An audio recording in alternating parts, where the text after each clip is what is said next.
Good to see you. All right there, Revenants, welcome back to Code Vein, and there's been some discussion, and so this video and the tomorrow or Monday or something, I'm gonna be doing another one. There was some discussion about halberds and are there any good builds for them and stuff, and so I've been kind of throwing this around, and kind of got some inspiration today. And so what I wanted to show is that if you're doing DLC, then this can be a great setup here for you. And if you don't have DLC, then this, we do have an alternate for you as well. So if you're running DLC, this is what I would say. We're going to run volley, and it's all going to be about the Impaler. Now the Impaler is basically the Dex version of the Cerulean Spear, and the Cerulean Spear is more of the strength version, but the Impaler has a scaling of Dex B and a strength of D plus, and the Cerulean Spear is a C and a D plus. So it scales a little bit less in terms of raw stats than the Impaler, but the Cerulean Spear has its place, and so I'm not going to compare them as apples to apples here. But the Impaler definitely has a place, and you pick it up fairly early in the game at the Howling Pit, right before the Executioner. So what I wanted to show is that a lot of times you're running through the game and you're either trying co-op or you're going solo or you're going with a partner or what have you, and there's typically like builds and setups for each and every situation, right? This is Code Vein after all, and that's what I enjoy is that, there's so many different situations where you build independently of what's happening around you and you build for the scenario that you're going into. However, with this setup and with this run, basically you can do bossing, adventuring, or co-oping, and it doesn't matter because this build is set and ready for basically any situation that you're going to run into. So we're going to be taking extreme liberty here with Opportunism, as this is a 25% increase to your damage, your physical damage, in the event that your enemy has a status effect active on themselves. Not the ring around the status effect on their health bar, but the actual status effect is counting down. So it's nice if you can pair up with stun and poison or slow and inhibit or something like that, you will get the extra 25% increase in damage. So if we get the enemy poisoned, that lasts for 30 seconds. So we have 30 seconds of 25% increase just guaranteed. And typically stun happens after the poison, so you're even going to be able to get them stunned and have amazing pressure while at the same time having amazing range because you can strike the enemy outside of their range and outside of your range as well with Savage Dive. Now again, if you don't have DLC, we'll get to that kind of in the next kill or two, but this is very easy because it doesn't require any kind of previous setups or anything. You literally just need your 26 ichor from the beginning here and you're good to go. And there we go. And you can even help your friends and everything. Okay. Okay. And you can see here just the amount of crazy stagger potential that we have here, and we can really put out the damage here if we need to. Oops. Okay. And he's getting away from us, so we can get to him and stun him. So it's a very hard pressure build. I can't find the exit, so we're just going to teleport because it's faster. It's an extremely high pressure, in your face kind of a build, and you really can hammer enemies hard. Now that was Oliver at 75,000 HP, roughly. I'm just going to throw rough numbers this time. And you can go see the boss analyses for the exact numbers if you need. But now for the butterfly, it switches up a little bit differently here because you need to go for the fire impaler, and you need to switch this to slow. So we can't do anything else other than slow, but that's okay because we still have a status effect on her, and it lasts for about 10 seconds or so. And again, it's very easy. You just use the buffs as you have them, and you head on in. Now, she has a bit of a startup here, so we'll have to kind of time it here. See if we can get her to not do her damage reduction at the beginning here. Good. Okay. Okay, now we're good to go here. Okay. Okay. Okay. Good. We'll get a big charge attack in there. Okay, now she'll go into transition, but that's okay. Okay. Okay. But she's slowed, so that's nice. See, and she's doing that, so we can do this. And we have a huge amount of ability here to stagger and such, and again, it's just extreme high pressure here. Overall.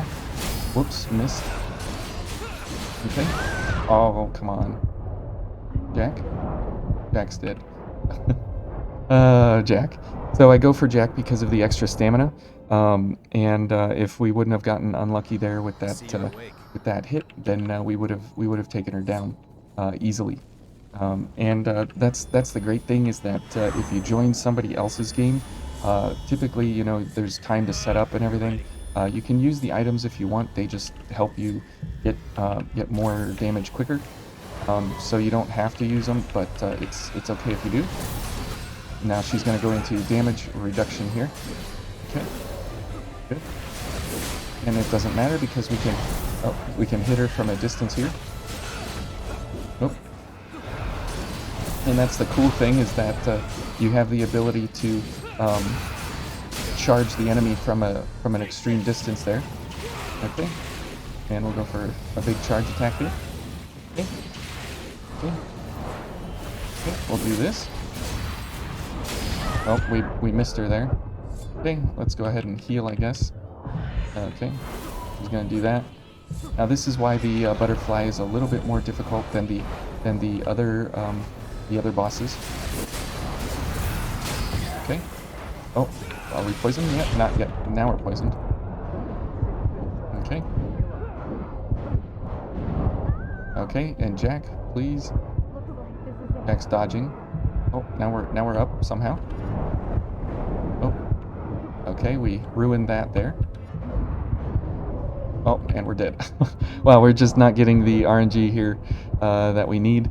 But it is a very, very, very hard hitting setup, and she has 100 and about 111,000 HP here, and you can see that it's very easy to set up, and everything is extremely simple to actually apply what you're trying to do. Okay, good. And let's head on in. See if we can get her at a distance here to not attack. Okay, good. Okay. Okay. Now that is the really unfortunate thing here about her is that you have to kind of get her into these situations here where you're out of stamina, and you can see how fast your stamina actually disappears. That's really, really unfortunate. Oh, come on. Jack.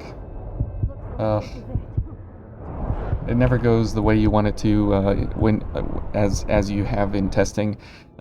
It just this is the problem with the butterfly, is that it really it's really an RNG fight with her, and because of the extreme high pressure of the actual fight and how you have to constantly apply the pressure, it is really difficult to keep that pressure up, especially because you're only doing slow versus her. Okay. Oh, that should not have hit me. Okay. Good. Okay. Oh, she's gonna explode now. Okay. That's fine. And we'll wait it out here.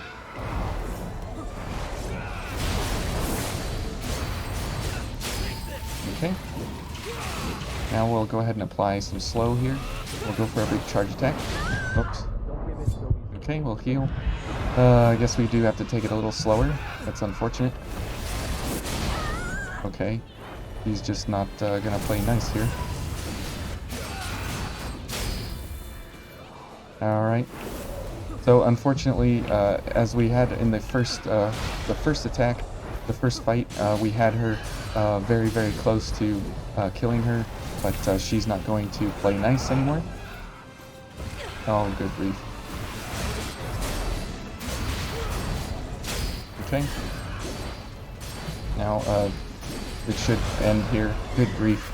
Okay. She's a annoying one, that's for sure. So now if we move on to something like let's see, the Gilded Hunter would be a good one. Um, the um, what is he? The Despot's a good one. And the best setup for this is stun and poison. And the butterfly is overall the hard one there because of the inability for her to be stunned or anything like that. So let's go ahead and get stunned. Sure, that's okay. We don't need this. We'll go for more stamina because we need more stamina. And Jack is a good opportunity here, just because of the fact that he gives you an extra stack of morale boost. So that's very, very nice and helpful. So we have an extra 100 stamina now, which will get us an extra couple attacks, which is very, very nice. Okay, there we go. And we'll try and run over here, and we'll try and get this boy stunned and poisoned. Okay. Okay, now he's down for the count here. Ouch. And this little thing is, okay. Okay, now we're out of stamina big time. Okay. Oops. Oh, wow. That hurt. Oh, I didn't even know that we were gonna catch this guy. Okay. Ugh. These guys just do not play nice and in any way, shape, or form here. But let's see. Um, and if we switch it out for an actual partner, somebody like EO, who actually is useful, instead of Jack giving us that 50 on our morale boost, this can even do better because Jack is the worst AI partner that you can have, aside from his one-shot setups. He's literally the worst you can go for, but that's okay. We'll be much better now that EO's here. Okay, let's get rid of this thing because this guy was messing us up. Okay. What? That was a waste, unfortunately. Okay. Now he's poisoned, so we're getting an extra 25% increase in our damage. Okay. Where's he going? Okay. And let's go for a stun cartridge, so when he stands up here, we'll be able to get that going. Okay. Okay. And now he's going to do this. But if you are going for something like this with friends, it's a great opportunity to be able to apply all kinds of damage and all kinds of status effects all at the same time. And this guy's hard to hit with these gifts because he's so tall, and you can only hit his legs. Okay, I don't know where he's going. Is he dead? I think he's dead. Okay. And the amount of pressure that this setup can keep on the enemy is very strong and very good because of the fact that you have two gifts that put you into very close quarters with the enemy, and you're able to dive on them from a distance and so on and so forth. Now, if you don't have DLCs, and you know, you're wondering how do I do this without DLCs, then you can go for something like this, and you would run Queenslayer, and you would have these two gifts then instead of what we were running here. So let's go back to poison. Good. Stun is fine. This is all fine. And you would run something like this, and you'd be able to run it just as you were running the other set of gifts and everything. So we'll go ahead and see here kind of the difference between the setups.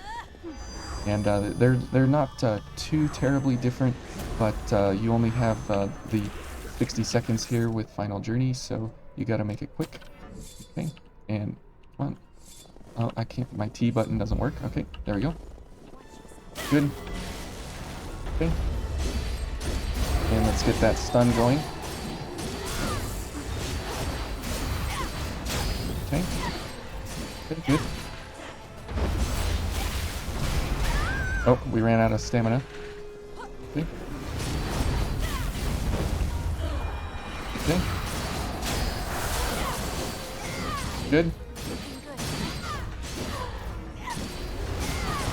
Okay, great. And then he's done. So Nicola is a fun fight. And again, if you are just running this with friends, I mean, you can do this kind of a setup. You can run Queenslayer like this, and you can absolutely tear apart most of the bosses in the game without kind of even a second thought. And even the Gilded Hunter takes this pretty hard as well, because you're doing pierce damage the whole time with the Impaler, and it's a great setup here that you have access to be able to run through these guys fairly quick. And remember, Nicola has around 100,000 HP, so we just kind of took him through there, no problem. Let's see if we can just go without blood sacrifice and see what we get. Now we won't have poison till maybe phase 2 or something, but we'll have to see. Nope.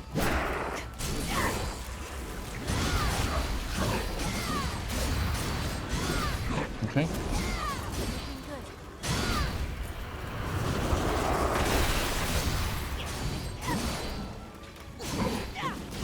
Okay.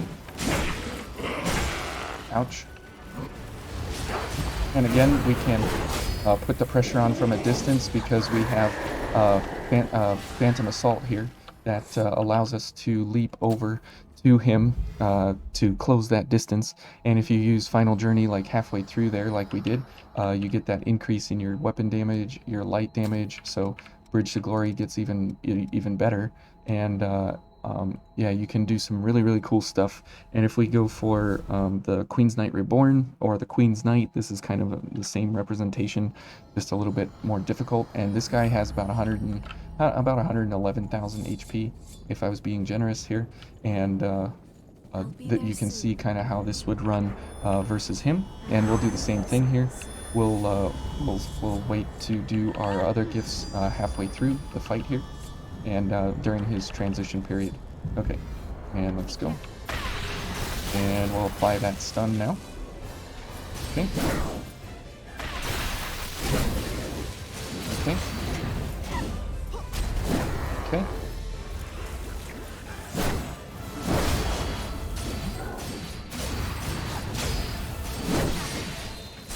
Okay, good.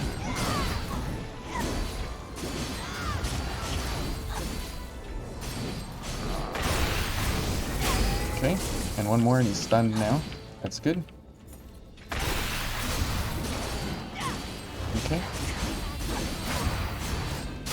Okay, good.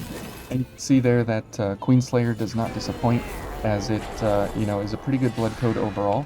But if we look here as how it compares, it does a little bit less damage, or a little bit more damage than volley, but it has a little bit less light value than volley. And you can see the other things here, but it's comparatively almost exactly a 1-for-1 with volley, but with volley you don't get Final Journey. So, you know, I mean, if you want DLC or not DLC, it kind of is up to you, kind of in a way. Now, if we run the Successor of the Throat here, she's the mountain of HP here in Code Vein, and she does have some pretty good pierce resistance. So if we can get through her, you know, it kind of shows you how this setup goes. And again, the butterfly is kind of a fluke. And again, you can use this, you know, even if you're adventuring, because when you're running against different invasions and stuff, this can do equally well, regardless of what's going on. Okay.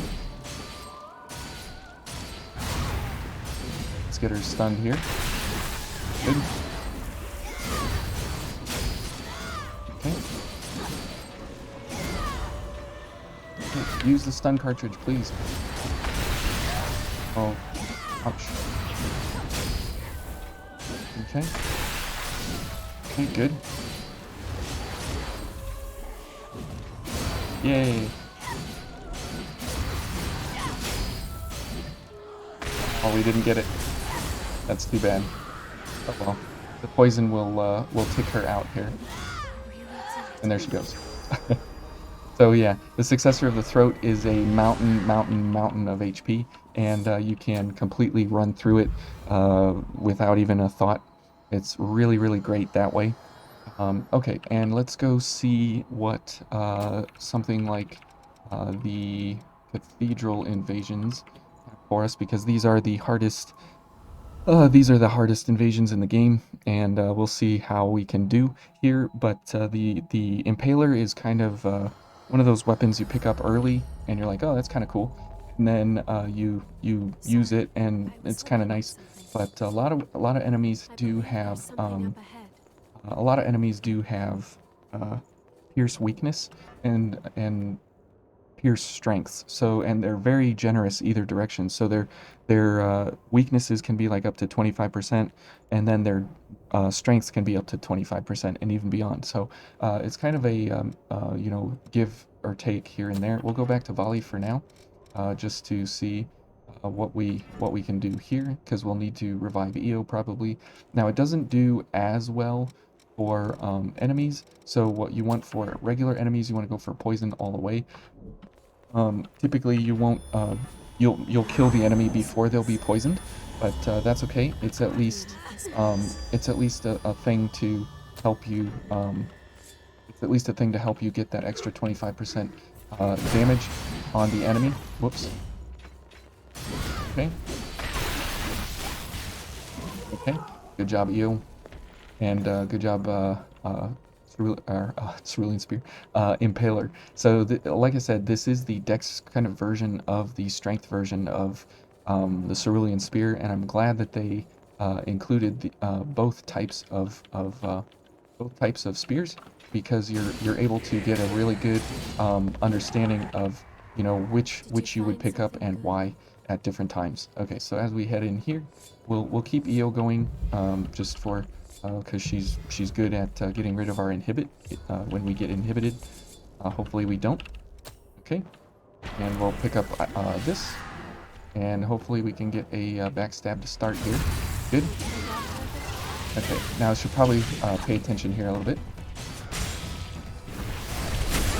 Oh, and that's exactly the downfall of this weapon, or of this build set, is the fact that you get hit once and you're basically dead, because you're on the most maximum difficulty, and so it really takes its toll, because it's a high risk, high reward kind of a set. Oh, and do you guys like my new character? I made her the other day. I think she looks pretty good here. Okay, let's see, and we'll go for these, and we'll just head on in. Okay. And because we have a halberd, the amount of stagger that you have available to you, and you're doing pierce, so you have a lot of stagger built into all of the halberds. Actually, they have a really good amount of stagger for them. So we're able to kind of put enemies into stagger state a lot, which is really great, because we have a lot of issues trying to get enemies where we want them. Okay. Good. And again, if you're playing this with friends and you're co-oping with this kind of a build setup here, you can really run over enemies pretty easily when you have a third revenant in the mix here.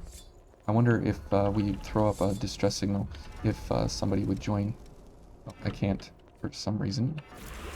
Okay. That's kind of odd.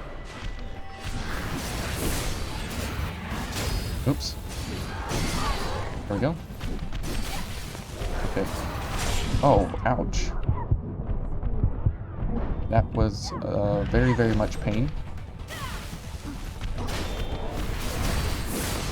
And again, it's great that you can reach enemies from a distance there. You can get yourself out of trouble quickly. It's a very, very nice setup there. And you can go for good damage there. Okay, let's see. Oh, we got another big one. Okay. Now we're out of poison or venom mark, so we'll have to keep an eye on that. And we'll just get some backstabs here so we can get some extra ichor before we run away to get health and get some of our gifts going here. Okay. Okay. Let's see what's going on there. Io is great at knocking folks down. Okay, good. Okay. And we'll go for a bridge, definitely. Okay. And here comes Monkey Boy. That's very nice. Good kill him, Io.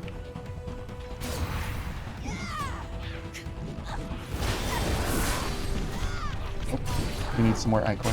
Oh, good grief. Oh, we're dead. Okay, launch. Okay, let's go ahead and heal. So we can heal up Io here. Good. Get rid of this monkey.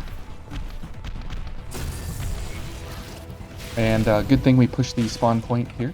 And again, remember, if you were playing co-op here, you would be able to do some really devastating attack setups and stuff to help out your friends, just because of the fact that you would be able to, you know, get everything poisoned around you basically instantly. And so it does pretty well in the invasions here. And even though we had pretty bad luck there on the first run, we can get through it pretty easily. And these invasions here in the cathedral are very tough. They do very bad things to the Revenant. And if we check one more invasion, this one here, the Accumulator Ruins. Oh, I wish I had some water. I don't have any water. Can you believe it, guys? I came to a video without water. But this is such a fun setup here. And again, if you have DLC or not, I'll put both of them in the description so you can kind of play around depending on which versions you have. Now, just because I want to play it safe, I'm going to go for this thing and kill it so it doesn't bother me until we get over to the invasion. Okay, and we'll go ahead and pick up some kills here on the way. Now, like I said, the Impaler is doing pierce damage. These ladies are weak to pierce, so it's nice that we can do a little bit of pierce damage. And you can see here that we're doing 1489 times 0.9 times whatever their resistance is. So we'll see here. We'll get the calculator out, and we'll run over here, and we'll do that 1340. So 1340 divided by 1489 times 0.9. So yeah, she's got no resistance here to our weapon, which is nice. That pierce damage is so good versus them. So that's very nice. Okay, let's go ahead and heal because that enemy hit us there a little bit. And this invasion also is pretty rough because you have all kinds of really rough boys joining you, and you have also a whole lot of worries about inhibit to pay attention to. But here with Bridge to Glory going, we have really good damage at almost 2300. So that's very nice. Here comes. There we go. Got the parry. It saves time, energy, pots, everything. Okay, and again, if we get folks poisoned, then we get that extra 25% increase, and they can get poisoned very easily, basically just like that. They get one hit when we have our venom up, and if we were using a, whoops, if that was a wrong button. If we were using a poison cartridge or a venom cartridge or whatever, we could also have some really good poison levels. You can get this up to about 100 venom. Okay, let's do the trial. Whoops. Okay. Okay. Now she's poisoned, so that's great. Okay. There we go. Okay. Good. Ouch. let's launch her. Whoops. There we go. Getting the controls messed up here. Okay. And oh, what? I was in the launch animation. Come on. Okay. Whatever. Okay. And we'll go for a poison weapon. Okay. Now, how great is that I can reach this guy from distance? Oh, here she comes. Okay. Okay, let's poke her down and get her poisoned here. Let's give her a poke. Big poke in the back. Let's go for a bridge. Okay. Good. Okay. And let's go for Hunter Boy. And he's poisoned now, so he gets even more damage. And good, he got poisoned there. Okay, let's go for this. Let's take this guy down. Good. And EO is doing exceptionally well over here. So you can see that for adventuring, it also does very, very well. And then if you're co-oping, it does also very well because you can put a lot of space between you and the enemy, and you also can heal up. I mean, you can use any of the healing gifts here, so that's very, very nice. And you can switch this up right with whatever you want. But if you're going real hardcore here, you can go for the alleviated here to get even a little bit less defenses, so you can feel the real challenge of it. Basically, everything's a one hit, and so that kind of gives you some ideas of a halberd setup that is very, very hard hitting, very, very good adventuring, very, very good bossing. It's very, very overall. A very well balanced overall kind of a build and setup and everything. It's You can see her face here. Cool. Anyways, yeah, so I hope you guys enjoy that. I hope you learned something here about volley and Queenslayer and some of these gifts here. And the only DLC that we're using here, right, is Savage Dive and volley. Everything else is base stock game, and when we're running Queenslayer, that is completely stock everything. So everybody can do this, anybody can do this, and it's a very, very hard hitting. Whether you're on 0 star, I mean, if you're on 0 star, this is almost a joke. If you're on max difficulty, as you can see here, you still can rip through folks pretty quickly. But it's a lot of fun. It's a very, very high engagement, high pressure, very fast paced kind of a play style, and it's on the more aggressive end of what Code Vein offers. So anyways, I hope you all enjoyed that, and we'll see you in the next one.